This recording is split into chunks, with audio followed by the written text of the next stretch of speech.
Jadi kita minggu lalu sudah belajar matematika di dalam kuantum kimia, ya. Baru kita belajar persamaan Schrödinger yang tidak bergantung pada waktu, ya. Nah, jadi minggu lalu kita banyak yang sudah kita pelajari walaupun cukup membingungkan, ya. Nah, jadi minggu ini kita masuk ke operator dan mekanika kuantum, ya, operator dan mekanika kuantum.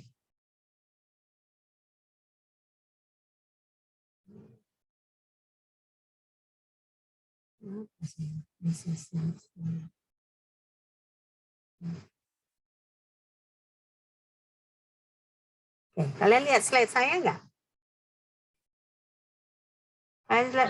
Lihat, Bu. Ya, Lihat, Bu. kita belajar operator dan mekanika kuantum. Nah, jadi kalau kalian ingat-ingat, ya, minggu lalu, 2 minggu yang lalu, kita ada belajar persamaan Schrödinger yang seperti ini. Ingat nggak? Nah, ini kan, ini adalah contoh persamaan Schrödinger di mana dia tidak bergantung kepada waktu. Ya, kalian lihat bedanya dari apa? Dari ini dia huruf kecil, ya. Psi-nya ini kan huruf kecil, ya, dan kita tidak ada lihat komponen waktu di sini. Nah, jadi inilah persamaan Schrödinger yang tidak bergantung pada waktu. Nah, kita bandingkan dengan eigenfunction dan eigenvalue, ya. Minggu lalu kan kita ada singgung sedikit eigenfunction dan eigenvalue. Ya, inilah eigenfunction dan eigenvalue itu. Jadi kalau dari sini kita lihat ini ada fx, ada fx, nah baru ada operator, ya, ini operator, ya kan? Nah, ini ada eigenvalue. Nah, dari sini kalau kita bandingkan persamaan 1 dan 4 ini, kita tahulah persamaan 1 ini, si persamaan Schrödinger yang independen terhadap waktu ini adalah eigenfunction dan eigenvalue. Ya, karena dari sini kita lihat, kita bandingkan. Nah, ini ada fx, nah ini juga ada psi x, ada psi x. Ya. Nah, berarti di sini si E-nya ini, energi ini adalah eigenvalue, ya kan? Nah, yang ini adalah operator. Ya, jadi makanya di sini kita bisa sebutkan bahwa si Schrödinger ini adalah eigenfunction yang ada juga dengan eigenvalue-nya. Nah, jadi makanya di sini kita bisa bandingkan 1 dan 2. Nah, berarti dari 1 dan 2 kita tahu bahwa pada persamaan Schrödinger itu adalah eigenfunction yang eigenvalue juga. Ada eigenfunction dan eigenvalue. Kenapa? Karena di situ ada operator, dia ada juga eigenvalue-nya. Kalian mau catat yang ini? Mau catat dulu? Udah dicatat? Belum, Bu. Bentar ya, Bu. Jangan lupa dipelajarin yang saya kirim tadi, ya.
Sudah? Sudah, Bu. Sudah, Bu. Saya ulangin lagi, ya. Nah, ini kan, inilah persamaan Schrödinger yang tidak bergantung pada waktu, independen terhadap waktu. Dan dari mana kita tahu? Karena kita nggak lihat lagi komponen waktu di sini. kita hanya lihat komponen koordinat, ya kan? Nah, kalau kita bandingkan dengan rumus umum dari fungsi eigen, ya kan? Ini kan ada fx, ini ada fx. Nah, ini fx ini bisa kita buat di sini, ya kan? Nah, ini. Berarti yang ini juga fx, ya. K ini adalah eigenvalue-nya. Nah, berarti si energi ini adalah eigenvalue dari persamaan ini. Nah, A ini kan ini kalau yang ada tanda topi gini, ini melambangkan operator. Nah, berarti si ini ya, yang di dalam kurung ini adalah operator. Ya, operator. Oke. Nah, jadi nilai E itu adalah eigenvalue, nilai eigen. Nah, eigen function-nya itu apa? Si psi tadi. Psi yang kecil ya, psi yang tidak bergantung pada waktu. Nah, operatornya itu adalah yang ini. Ya, negatif, kabar pangkat 2 dibagi 2M, ya, baru turunan kedua terhadap X. Nah, ditambahkan dengan potensial energi. Px itu adalah potensial energi. Nah, kalau misalnya kita belajar lebih jauh, si operator ini kita sebut sebagai Hamiltonian. Operator Hamiltonian. Untuk sistem fungsi dari persamaan Schrödinger yang independen terhadap waktu. Ya, jadi operator ini kan tadi kita bisa sebut bahwa bagian yang ini, bagian yang dalam kurung itu adalah operator. Ya.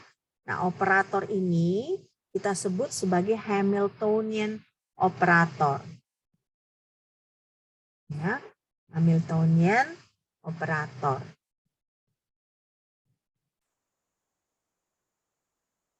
Oke, selesai slide yang ini.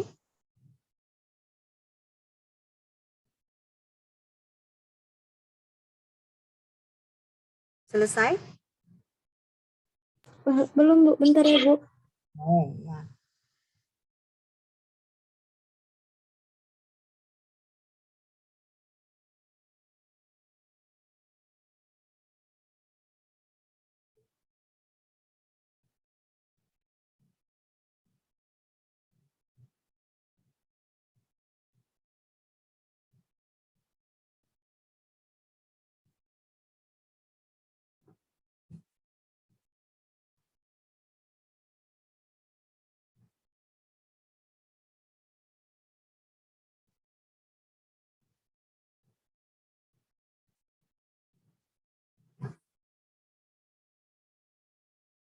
Oke, kita lanjut ya.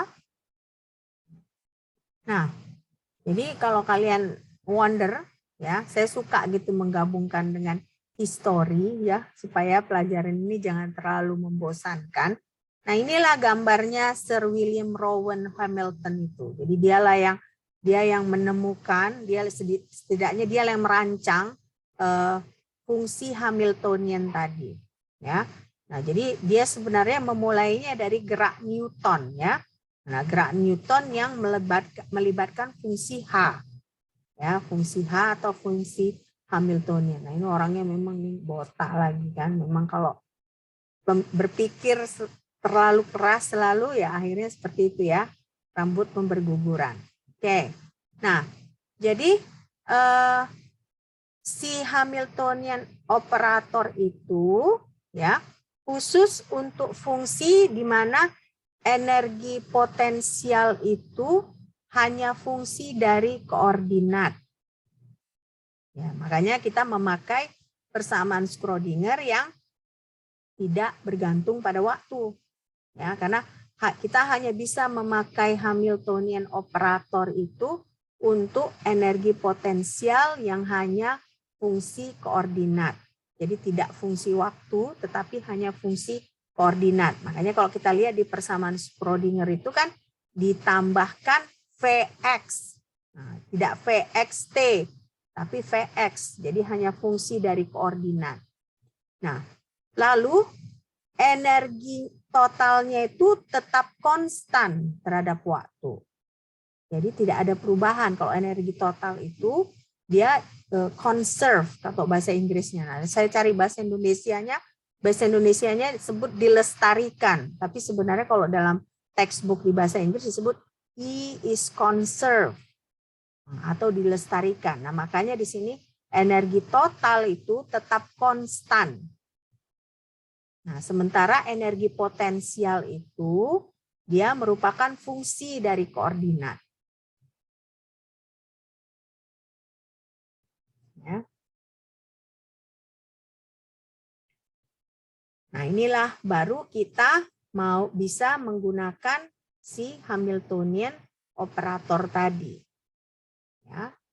Nah, lalu ada istilah sistem konservatif.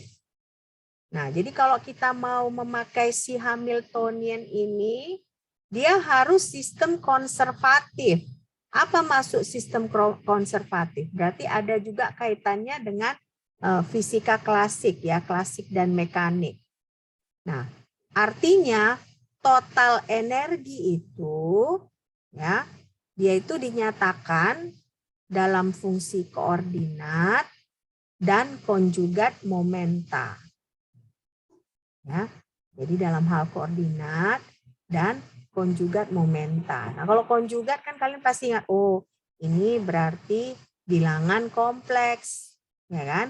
Kalau bilangan kompleks itu kan dia ada konjugatnya kan. Nah, jadi makanya di sini si total energi ini dia dinyatakan dalam koordinat dan konjugat momentanya. Ini.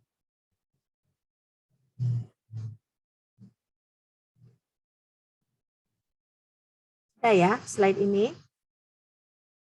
Sudah ya? Oke.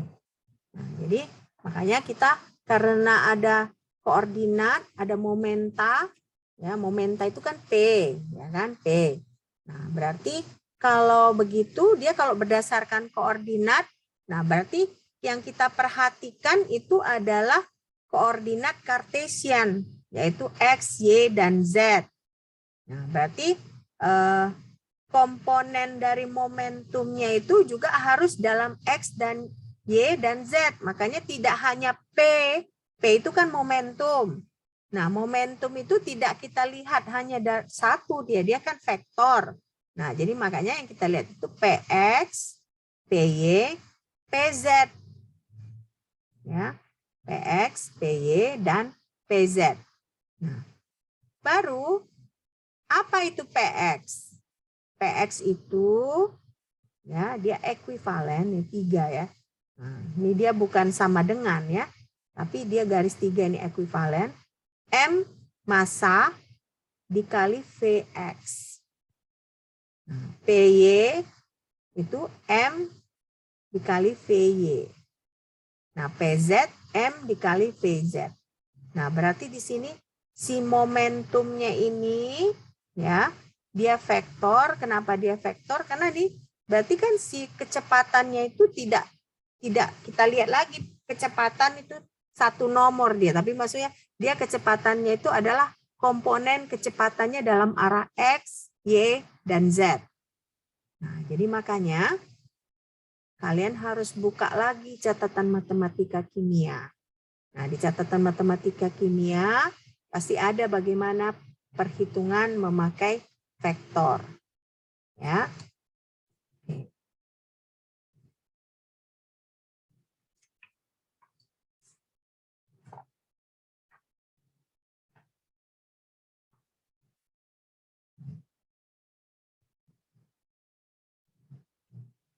Selesai slide yang ini? Selesai? Selesai ya. Oke. Nah, jadi ini kita sudah lihat bagaimana momentumnya kan. Nah, momentumnya itu harus juga dari berdasarkan koordinat ya, koordinat X, Y, dan Z. Jadi setiap koordinat ini, setiap arah, dia ada momentumnya. Nah, berarti setiap momentum ini tentunya dia bergantung pada kecepatan pada tiap arahnya. Oke. Nah, sekarang berarti kan itu gunanya supaya kita nanti bisa mengerti bagaimana si energi potensial itu, ya kan? Energi potensial. Nah, kita lihat dulu energi potensial ini. Kalau berdasarkan fungsi Hamiltonian yang klasik dan mekanik, ya, untuk suatu partikel M, masanya M, yang dia bergerak pada satu dimensi, nah energi potensialnya itu Vx. Ya, Vx. Nah, berarti fungsi Hamiltonian itu dia sama dengan energi. Ya, energinya apa aja? Energi potensial dan energi kinetik. Ya, energi potensial dan energi kinetik.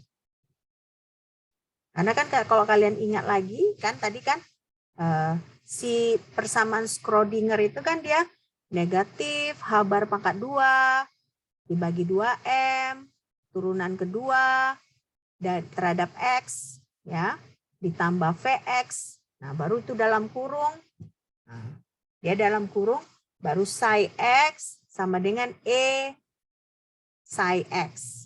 Nah, kan berarti di sebelah kiri dia potensial energi, ya kan?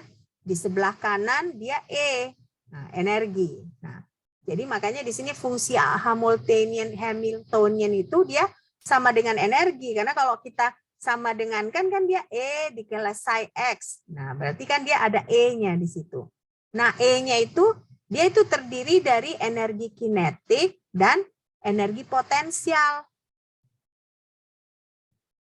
Nah, energi kinetik dan energi potensial. Nah, jadi kalau kita perhatikan lebih jauh lagi, sekarang kita masuk ke energi kinetik.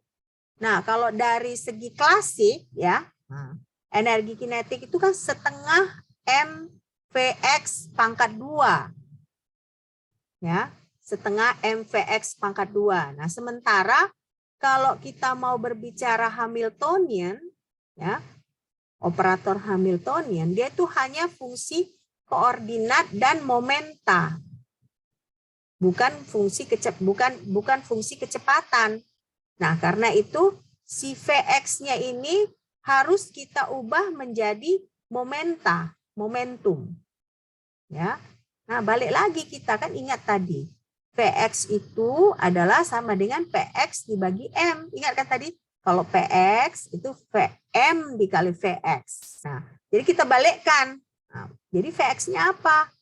Kecepatan pada koordinat X-nya itu adalah momentum pada koordinat X dibagi M.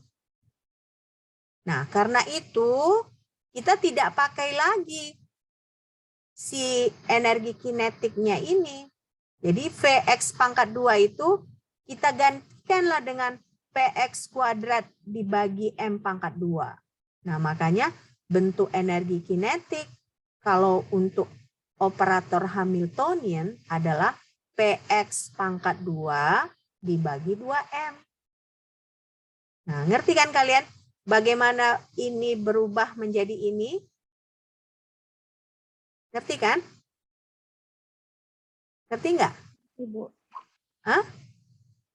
Ngerti, Bu, tinggal disubstitusikan nilai Vx-nya. Disubstitusikan. Jadi kan ini Px kuadrat. Nah, berarti kan kita pangkat 2 kan aja yang ini. Kita masukkan ke sini, gantikan. Kan berarti Px pangkat 2 dibagi M pangkat 2. Nah, 1M bisa dicoret, ya kan? Nah, jadi akhirnya jadinya Px pangkat 2 dibagi 2M. Ya, karena ada setengah ini. Nah, itu dia jadi 2M ini. Oke? Ngerti kan semua? Oke, good. Nah, jadi sekarang karena kita mau berbicara Hamiltonian operator, nah kita tidak pakai lagi energi kinetik yang ini. Yang kita pakai adalah energi kinetik yang ini. Ya. Nah, oke. Selesai yang ini slide-nya, kalian catat. Selesai? Sudah, Bu. Sudah, Bu. Good. Nah, jadi makanya di sini fungsi Hamiltonian itu H sama dengan Px pangkat 2 dibagi 2M ditambah Vx. Nah, sama balik, mirip dengan tadi Schrödinger yang independen terhadap waktu. Nah, jadi makanya disebutlah bahwa persamaan Schrödinger yang independen terhadap waktu itu operatornya adalah Hamiltonian operator atau operator Hamiltonian. Karena kalau kita lihat kan inilah pada dasarnya si Schrödinger independen terhadap waktu itu. Ya. Nah, sekarang berarti kalau kita balik lagi ke persamaan Schrödinger tadi, yang persamaan satu tadi, berarti di sini nilai eigennya itu adalah energi dari sistem. Ya, karena ini operator. Fungsinya fungsi si psi tadi, psi x, ya. Nah, berarti nilai eigennya adalah nilai energi dari sistem.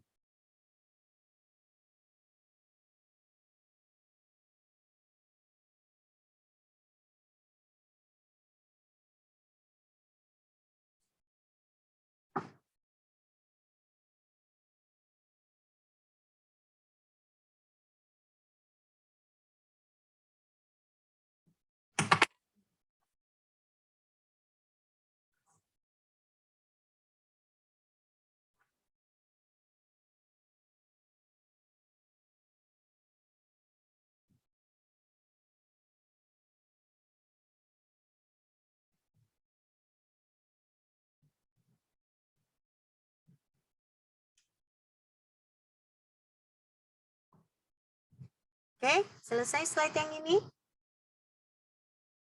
Udah? Oke, kita lanjut ya. Nah, ini kan. Nah, berarti kan sekarang kita mau lihat energi, koordinat, dan momentum. Nah, berarti kalau di sini kita tahu bahwa ini akan erat kaitannya dengan vektor. Ya. Nah, di sini kita bisa lihat catatannya bahwa kaitan antara kuantitas fisik pada mekanika klasik dan operator dalam mekanika kuantum adalah umum, ya. Nah, berarti maksudnya apa? Misalnya energi, koordinat x, momentum. Nah, inilah yang bakal kita pelajari selanjutnya. Jadi ada energi, koordinat x, dan momentum. Nah, nanti kita harus memilih operator yang sesuai untuk energi, koordinat x, dan momentum.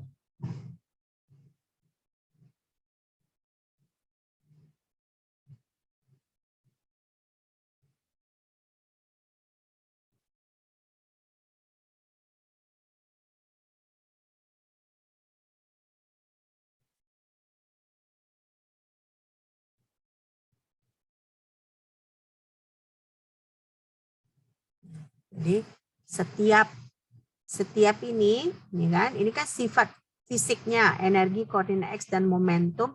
Nah, ini ada operator mekanika kuantumnya yang sesuai. Ya, ada operator mekanika kuantum yang sesuai. Oke.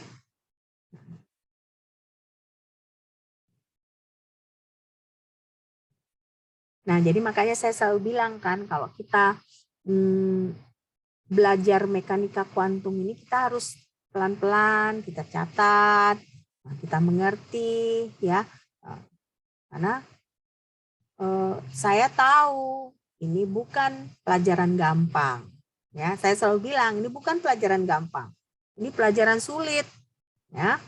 Nah, jadi kalian pun harus effort kalian harus lebih untuk pelajaran ini. Walaupun ini 2 SKS, tapi harus lebih yang kalian spend waktu sebenarnya untuk pelajaran ini. Oke. Nah, jadi kita lihat nih. Ada B, properti B.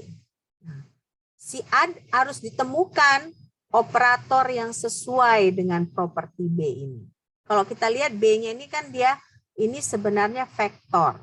Nah, makanya setiap vektor B ini ada operator yang sesuai. Nah, minggu lalu kita belajar, 2 minggu yang lalu kita belajar operator itu apa sih?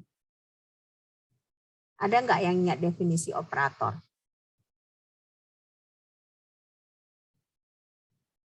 Operator itu apa sih?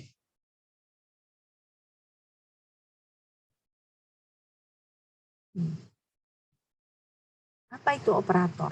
Kenapa kita perlu mempelajari operator? 2 minggu lalu kan kita belajar kan definisi operator. Nah, operator itu, ya saya ingatkan lagi kalian, operator itu sebenarnya adalah suatu prosedur matematika yang mengubah satu fungsi menjadi fungsi yang lain. Nah, itulah operator. Itu definisi gampangnya ya, nggak definisi rumit. Jadi operator itu adalah mengubah satu fungsi menjadi fungsi yang lain. Ya, misalnya contohnya lah, turunan ya delta per d per dx. Nah, itu operator. Ya kan? Nah, minggu lalu kita sudah belajar ada contoh-contoh perhitungannya lagi. Jadi makanya setiap properti B atau fungsi B ada operator yang sesuai. Ya. Nah, jadi misalnya contohnya kita mau menulis B sebagai fungsi dari koordinat Kartesian. Nah, jadi makanya B ini adalah vektor. Nah, jadi dia harus ditulis sebagai fungsi koordinat Kartesian. Nah, akan ada momenta yang sesuai. Nah, berarti ada momentumnya juga. Momentum untuk si B ini. Ya. Nah, berarti setiap koordinat Kartesian Q ya digantikan oleh perkalian operator. Nah, jadi misalnya seperti ini. Ini operator kan? Lambangnya itu yang ada topi ini. Nah, ini operator Q. Nah, arti operator Q ini adalah Q kali. Ya, Q kali. Jadi ini operator Q ini artinya kita mengkalikan Q dengan koordinat. Karena kita berbicara vektor. Ya kan? Jadi makanya kalau Q gini operator Q berarti si Q ini kita kalikan dengan koordinat. Nah, walaupun nggak ditunjukkan di sini tapi berarti makna dari operator Q ini adalah Q kali. Ya, Q kali. Jadi makna dari operator itu adalah Q kali. Oke. Nah, sekarang kita lanjut. Berarti kan setiap komponen Kartesian itu ada momentum linearnya, ya kan? Atau kita sebut PQ. Nah, berarti operator PQ ini adalah sama dengan H bar dibagi I baru turunan pertama terhadap Q. Nah, itulah operator Q, PQ. Ya. Nah, ternyata I yang ini kita bisa pindahkan ke atas, ya. Kita bisa pindahkan ke atas. Ini sama dengan I H bar delta per delta Q. Nah, ini saya lupa, ini harusnya ada negatifnya. Tunggu ya. Saya pastikan dulu. Ya. Ini harusnya ada negatifnya ya. Oke, ya supaya kalian jangan salah nanti ya. Nah, jadi kalau kalian lihat ini, ya kan, berarti operator PQ sama dengan H bar dibagi I. Itu kan apa yang menyatakan kompleks kan, yang menyatakan bilangan kompleks. Nah, turunan pertama terhadap Q. Nah, ini sama dengan negatif IH bar turunan pertama terhadap Q. Nah, kalian bertanya, kenapa kok I di sini bisa jadi negatif I?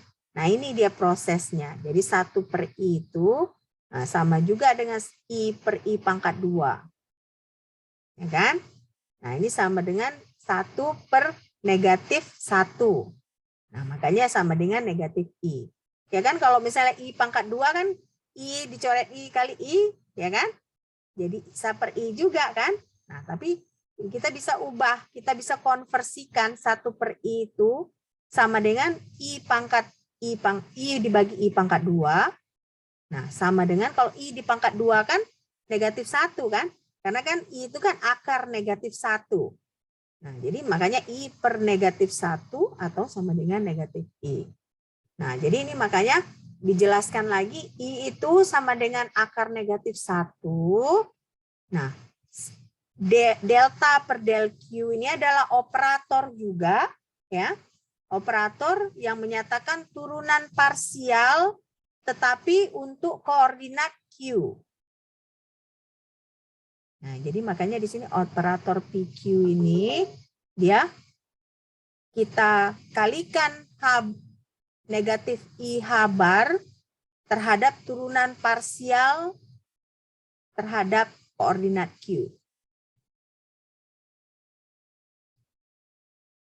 Nah, ini kalian ngerti kan kenapa bisa jadi gini? Ngerti nggak? Ngerti kan ya? Nah, ngerti. Nah, jadi inilah operator untuk momentum linier. Ya, jadi operator ini si PQ ini adalah operator. Jadi kalau misalnya berarti dia akan mengubah ya suatu fungsi ya diubah dengan memakai prosedur matematika ini. Ya. Nah,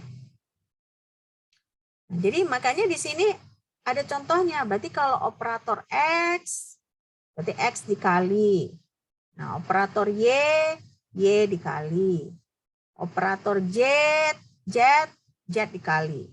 Ya, pokoknya operator ini menyatakan bahwa kita mau mengubah satu fungsi menjadi fungsi yang lain. Kan kalau X kita kalikan sesuatu, dia kan jadi berubah. Ya kan? Nah, jadi makanya inilah yang kita sebut dengan operator. Nah, tapi di sini lebih rumit lagi karena dia ada tiap komponen pada koordinat Cartesian. Jadi dia tidak hanya satu aja, tapi dia karena vektor gitu. Dia ada arahnya, ada arah X, ada arah Y, ada arah Z.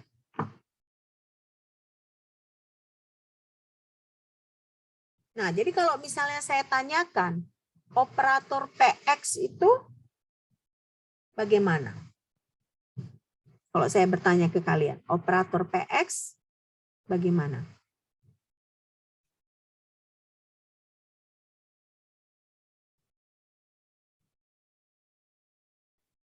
Operator PX sama dengan kalau kita mengikuti operator PQ. Ini kan PQ. Nah, PQ itu berarti H bar per I delta per DQ, delta Q. Nah, berarti kalau operator PX, nah diganti X-nya ini, yang berubah di mana? Yang berubah. Di delta per delta X tadi, Bu. Nah, di delta X-nya ya. Nah, kalau saya tanya lagi operator PY, nah berarti dia diturunkan terhadap Y. Ya. Nah, operator PZ berarti diturunkan terhadap Z. Ya. Oke. Nah, jadi ini saya tunjukkan. Nah, jadi berarti kalau kita berbicara operator untuk tiap komponen X, Y, dan Z, ya kan? Ini momentum linier, berarti PX itu HI, turunan pertama, turunan parsial terhadap X. Operator PY, turunan parsial terhadap Y. Operator PZ, turunan parsial terhadap Z. Ya. Nah, tapi kalau kita lihat di Hamiltonian operator itu, ya kan, kita harus pangkat 2-kan. Ya kan, pangkat 2-kan si momentum ini. Nah, makanya kalau pangkat 2-kan berarti kan yang kita dapat itu adalah H bar per I, ya kan, turunan parsial terhadap X di pangkat 2-kan, yang berarti yang kita dapat akhirnya adalah negatif H bar pangkat 2, turunan kedua terhadap X. Nah, sama juga itu nanti kalau kita mau mencari operator dari Y pangkat 2 atau operator terhadap Z pangkat 2, sama seperti ini. Jadi yang kita dapat itu nantinya adalah negatif H bar pangkat 2, turunan kedua terhadap X, kalau untuk X. Nah, berarti kalau untuk Y, turunan kedua terhadap Y. Ya. Untuk Z adalah turunan kedua terhadap Z. Ya. Bu, itu hanya kenapa negatif tadi, Bu? Karena ini kan I kita pangkat 2 kan. I itu kan akar negatif 1, di pangkat 2 kan negatif 1. Oh iya, iya. Makanya negatif H bar. Negatif H bar pangkat 2. Ya, karena I-nya ini kan I kali I kan. Nah, kalian jangan bingung mungkin nah ini kan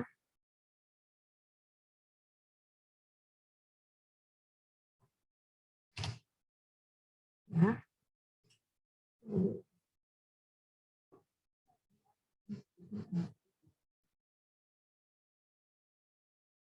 Oke.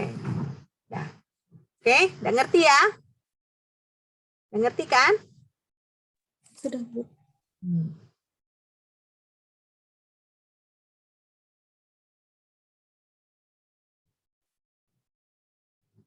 Dan saya pun harus pelan-pelan mengajarkan ke kalian karena ini rumit pelajarannya ya. Oke. Nah, sekarang kita masuk ke energi potensial dan energi kinetik ya. Kita tahu kan kalau dari Schrödinger ya, Schrödinger independen itu energi potensialnya ini Vx.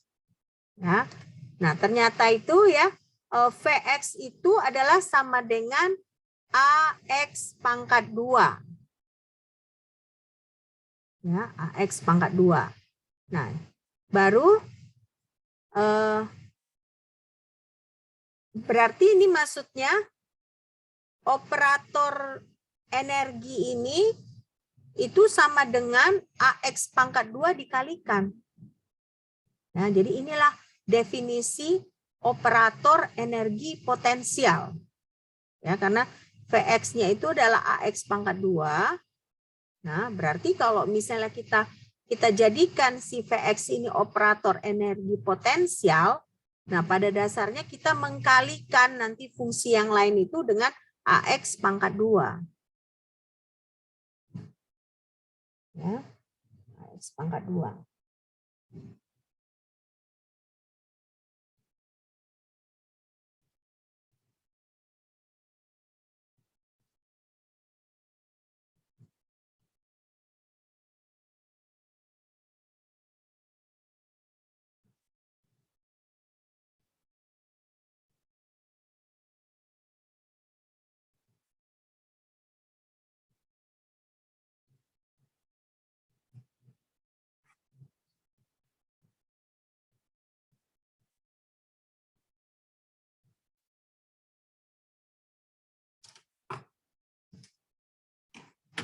Oke, selesai nih.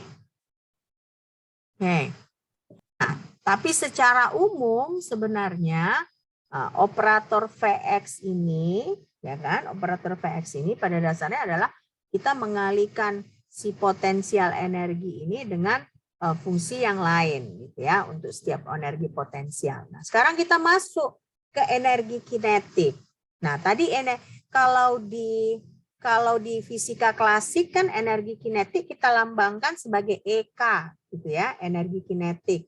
Nah, tapi ternyata kalau kita masuk ke kuantum mekanik ini, energi kinetik itu kita lambangkan dengan T.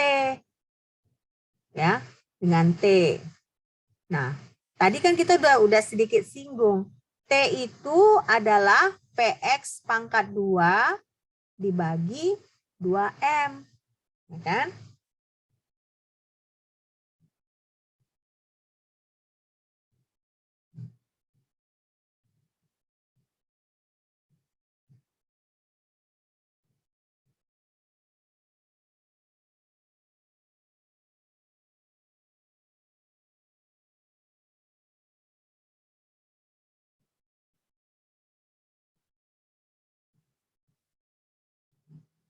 Tx T itu adalah Px pangkat 2 dibagi 2M.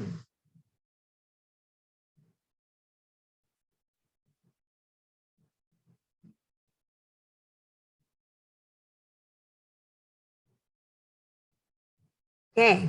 Nah, berarti kan tadi kan kalian ingat kan di awal-awal bahwa energi, koordinat, momentum, nah itu bisa dijadikan operator, ya kan? Nah, berarti si T ini pun bisa dijadikan operator. Nah, kalau si T ini dijadikan operator, kalau kalian lihat ini mirip nggak dengan operator Hamiltonian? Mirip kan? Karena ini ada 2M-nya kan? Kalau Hamiltonian tadi kan negatif, habar ya, dibagi 2M ya, habar pangkat 2 ya kan? Dibagi 2M, turunan kedua terhadap X, baru ditambah VX. Nah, jadi mirip. Nah, jadi makanya T ini, operator T itu adalah negatif habar pangkat 2 dibagi 2M, turunan kedua terhadap X. Ya. Negatif habar pangkat 2 dibagi 2M, turunan kedua terhadap X. Nah, kalian lihat di sini kan dia turunan parsial, ya kan? Masih turunan parsial. Nah, ini saya salah. Ini harusnya, bentar ya, saya benarkan dulu. Nah, jadi makanya saya pun dosen tidak terlepas dari kesalahan ya.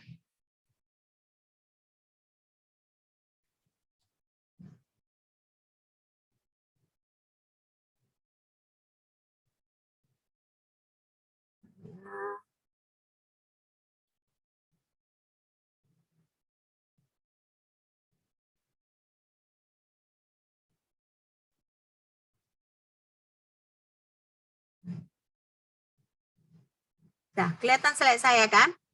Nah, kalau kalian lihat ini antara yang ini dengan yang ini apa perbedaannya? Satu pakai DX, Bu, yang satu lagi pakai lambda, Bu. Ini bukan lambda, ini delta ya, delta. Nah, Bu, ini delta. apa? Ini melambangkan apa? Ini melambangkan apa? Ini melambangkan apa?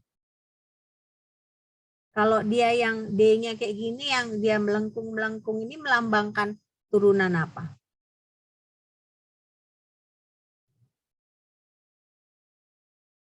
Ini saya sudah sebut sebenarnya di sini. Turunan parsial menjadi turunan biasa dalam satu dimensi. Karena kita akan berbicara ini sekarang dalam satu dimensi. Nah, makanya ini kan turunan parsial. Kenapa? Karena berarti dia ada X-nya, ada Y-nya. Nah, tapi kan kita berbicara energi potensial dan energi kinetik dalam satu dimensi. Nah, jadi kita tidak perlu menggunakan turunan parsial, tapi kita cukup memakai turunan biasa. Gitu kan? Nah, ini kan dipakai kalau misalnya fungsi kita contohnya X kuadrat tambah Y kuadrat. Nah, berarti kan pertama kita harus turunkan terhadap X. Nah, baru kita harus turunkan terhadap Y. Nah, tapi kan kita berbicara dia satu dimensi. Hanya X kuadrat aja. Jadi kita hanya bisa mengubah dari parsial yang seperti ini menjadi turunan biasa. Ya. Ngerti kan? Ngerti nggak? Ngerti kan?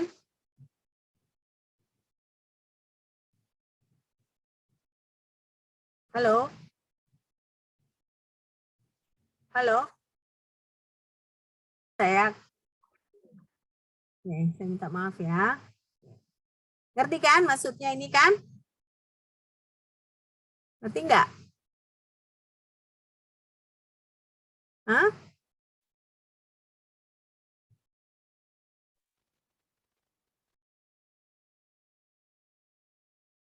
Ngerti kan? Ngerti, Bu. Ngerti ya. Nah, jadi Hamiltonian itu, ya kan? Dia penggabungan antara energi kinetik dengan energi potensial. Nah, jadi makanya Hamiltonian itu adalah sama dengan Px pangkat 2 dibagi 2M, ini kan energi kinetiknya, ditambah Vx. Ya, Vx ini adalah energi potensialnya. Ya.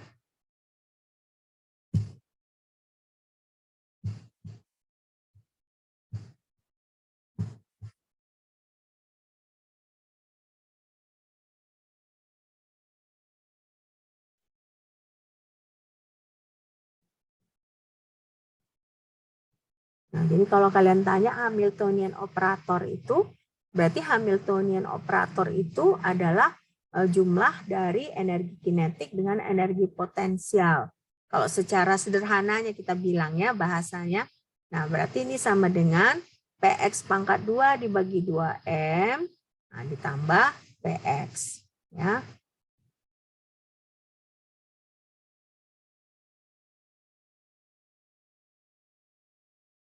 Nah, nanti saya kasih lagi contoh-contoh, saya kirimkan lagi ke kalian supaya kalian bisa pelajarin ya. Oke. Nah, berarti operator energi ini, ya kan, operator Hamiltonian ini, nah bisa kita buat. Tadi kan ini belum operator kan, dia masih H biasa, ya Hamiltonian. Berarti fungsi aja dia di sini. Nah, ketika dia sudah berubah jadi operator, ya berarti operator H ini adalah sama dengan operator T ditambah operator V. Nah, operator V ini kan tadi pada dasarnya adalah Vx aja kan. Nah, operator T ini kalau kalian ingat lagi bahwa si energi kinetik itu adalah sama dengan negatif H bar pangkat 2 dibagi 2M turunan kedua terhadap fungsi X. Nah, jadi dari sini kita tadi, jadi sebenarnya yang kita kerjakan satu hari ini adalah kita mau coba menurunkan si operator Hamiltonian ini tadi. Ya, jadi itulah yang coba kita kerjakan tadi. Jadi mulai dari kita ubah persepsi yang tadinya energi kinetik itu kan setengah mv pangkat 2 ya kan. Nah, tapi nggak bisa kita pakai V, nggak bisa pakai V, harus pakai momentum. Nah, makanya jadinya si energi kinetik itu jadi Px kuadrat per 2M. Nah, ternyata Px kuadrat per 2M itu ya sama dengan operator yang ini. H bar kuadrat dibagi 2M. Nah, turunan kedua terhadap X kuadrat. Nah, jadi makanya kita bisa sebutlah sekarang bahwa yang di dalam kurung ini kan di dalam kurung dalam persamaan Schrödinger kan, adalah operator Hamiltonian. Jadi kalau ditanya bagaimana kita menyelesaikan ini, ya dengan memasukkan fungsi tersebut pada operasi kimia, operasi matematika ini. Ya. Oke, nah kita lanjut. Jadi sekarang kita mau melihat ada operator, ada eigenfunctions, ada eigenvalue. Ya, jadi harus dibedakan antara operator, eigenfunction, dan eigenvalue. Ya, harus kita bedakan. Operator itu kalian ingat aja, kalau operator itu kan yang ada topinya, ya kan? Kalau eigenfunction berarti kita tahu itu fungsi yang ada operatornya, tapi ada juga eigenvalue-nya. Nah, itulah eigenfunction ya. Nah, jadi makanya di sini dalam mekanika kuantum ya, setiap operator pasti memiliki beberapa set eigenfunction dan eigenvalue sendiri.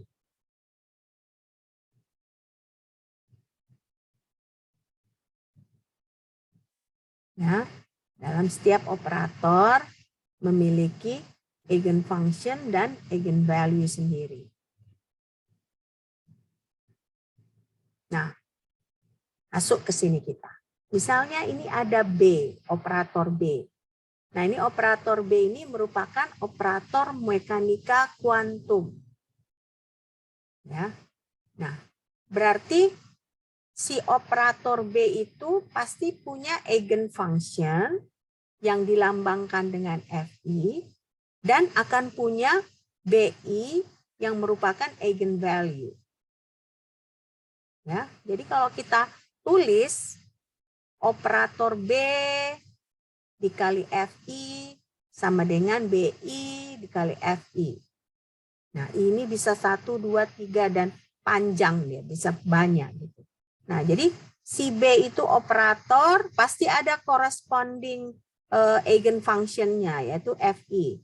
Nah, berarti kalau ada operator, ada eigenfunction, pasti ada eigenvalue-nya. Eigenvalue-nya adalah BI. Ya. Oke. Nah, jadi kalau di sini berarti operator B ini dia nanti bisa banyak. Ada operator itu yang dia eigenfunctionnya banyak, eigenvalue-nya banyak, tergantung berapa subscript I-nya ini. Ya.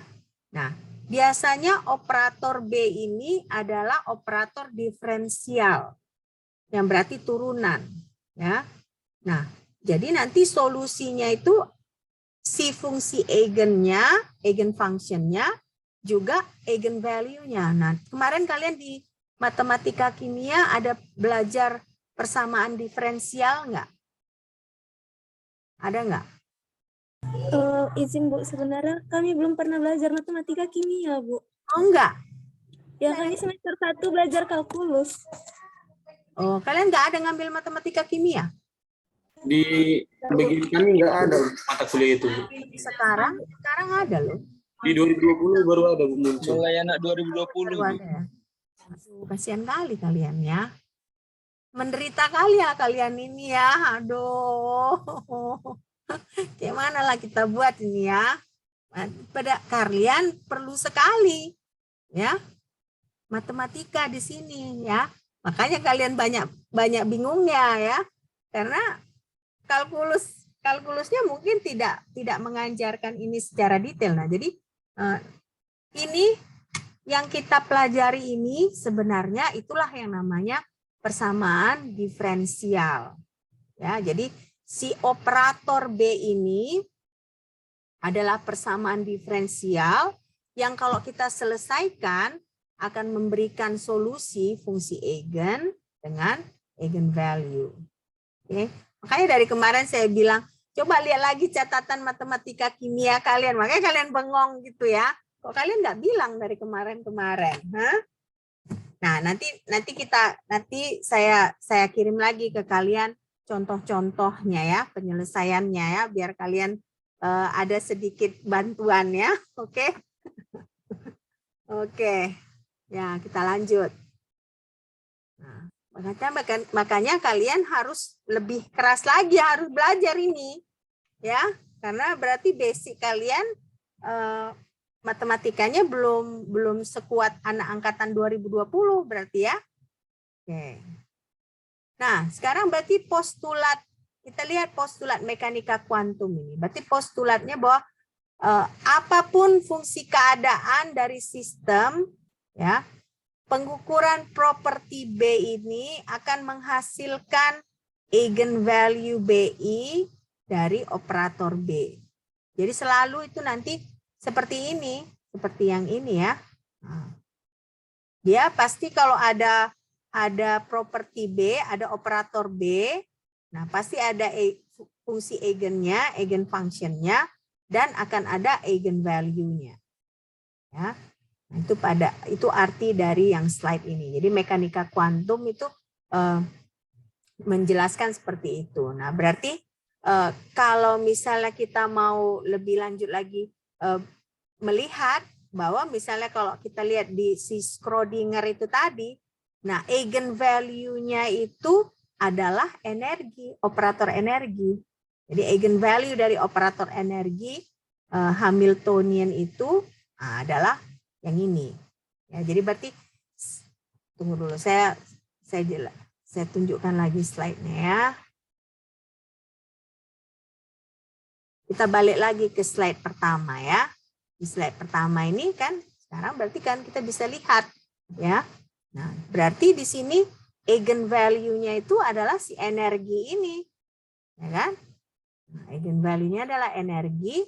Nah, operator Hamiltonian-nya itu ini. Nah, operator Hamiltonian itu kan kalau kita ingat lagi, ini energi kinetik ditambah potensial energi. Oke. Satu slide lagi ya, baru kita akhiri ya. Bisa kan? Bisa, Bu. Bisa, Bu. Ya. Nah, jadi ini memang pada dasarnya yang kita kerjakan adalah PDE ya, persamaan diferensial. Jadi kita lihat lagi, kalau kita balik lagi ke si Schrödinger tadi, eigenfunction-nya itu adalah ini, si psi ini, ya kan? Nah, berarti kalau kita lihat secara general itu kan si Schrödinger, persamaan Schrödinger itu adalah operator Hamiltonian dikali si fungsi si psi ini sama dengan EI psi I. Nah, inilah operatornya, ini eigenfunction-nya, ini adalah eigenvalue-nya. Ya.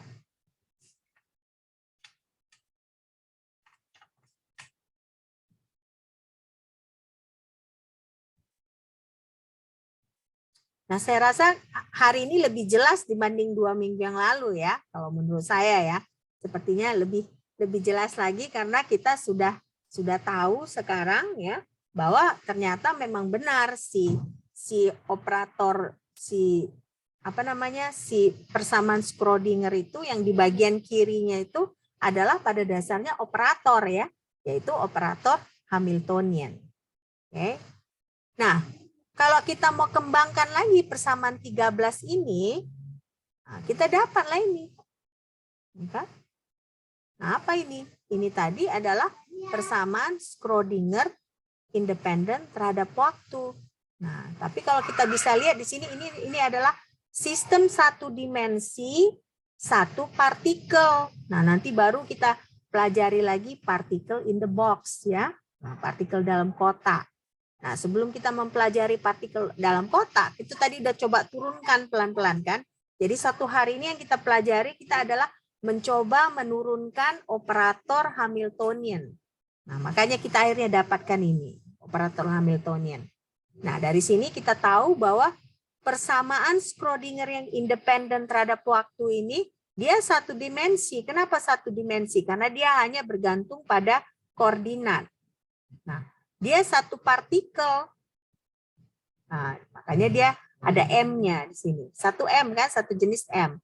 Jadi makanya di sini, ini persamaan 14 ini adalah sistem satu dimensi, sistem satu partikel. Ya, jadi sistem satu dimensi, sistem satu partikel. Oke.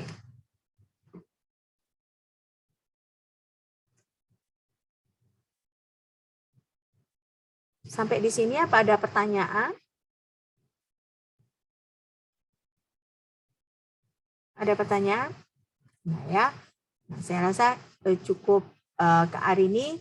Mudah-mudahan cukup jelas ya, tidak semembingungkan yang 2 minggu yang lalu ya. Nah, tapi tadi saya harap dengan kalian mengerjakan, nanti saya kirim lagi latihan-latihan yang bisa kalian kerjakan. Nah, supaya kita udah belajar teori. Nah, mudah-mudahan dengan latihan kalian semakin mengerti. Oke? Kalau tidak